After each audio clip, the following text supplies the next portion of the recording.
now close by, and he turned idly to watch it pass. He did not know then that this slight action, performed almost involuntarily, was to change his whole life, and not only his, but the lives of a number of other people of whose existence he was not then aware, was to lead to sorrow as well as happiness, to crime as well as the vindication of the law, to— in short, what is more to the point, had he not then looked round, this story would never have been written. The vehicle in itself was in no way remarkable. It was a motor lorry of about 5 tons capacity, a heavy thing travelling slowly.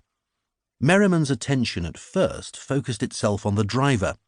He was a man of about 30, good-looking, with thin, clear-cut features, an aquiline nose, and dark, clever-looking eyes. Dressed though he was in rough working clothes, there was a something in his appearance, in his pose, which suggested a man of better social standing than his occupation warranted. Ex-officer, thought Merriman, as his gaze passed onto the lorry behind. It was painted a dirty green, and was empty except for a single heavy casting, evidently part of some large and massive machine. On the side of the deck was a brass plate bearing the words in English, "The Londe Pit Prop Syndicate No. 4. Merriman was somewhat surprised to see a nameplate in his own language in so unexpected a quarter, but the matter really did not interest him, and he soon dismissed it from his mind. The machine chuffed ponderously past, and Merriman, by now rested, turned to restart his bicycle. But his troubles for the day were not over. On the ground, below his tank, was a stain, and even as he looked, a drop fell from the carburettor feed pipe, followed by a second and a third. He bent down to examine, and speedily found the cause of the trouble. The feed pipe was connected to the bottom of the tank by a union, and the nut, working slack, had allowed a small but steady leak. He tightened the nut and turned to measure the petrol in the tank. A glance showed him that a mere drain only remained. "Curse it all," he muttered.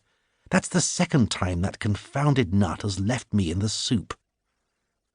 His position was a trifle awkward. He was still some 25 kilometres from Bordeaux, and his machine would not carry him more than perhaps 2. Of course, he could stop the first car that approached, and no doubt borrow enough petrol to make the city, but all day he had noticed with surprise how few and far between the cars were, and there was no certainty that one would pass within a reasonable time. Then the sound of the receding lorry, still faintly audible, suggested an idea.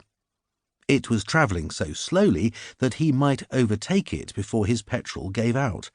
It was true it was going in the wrong direction, and if he failed he would be still farther from his goal, but when you are 25 kilometres from where you want to be, a few hundred yards more or less is not worth worrying about. He wheeled his machine round and followed the lorry at full speed, but he had not more than started when he noticed his quarry turning to the right. Slowly it disappeared into the forest. "Funny I didn't see that road," thought Merriman as he bumped along. He slackened speed when he reached the place where the lorry had vanished, and then he saw a narrow lane, just wide enough to allow the big vehicle to pass, which curved away between the tree stems. The surface was badly cut up with wheel tracks, so much so that Merriman decided he could not ride it. He therefore dismounted, hid his bicycle among the trees, and pushed on down the lane on foot. He was convinced from his knowledge of the country that the latter must be a cul-de-sac, at the end of which he would find the lorry. This he could hear not far away, chugging slowly on in front of him.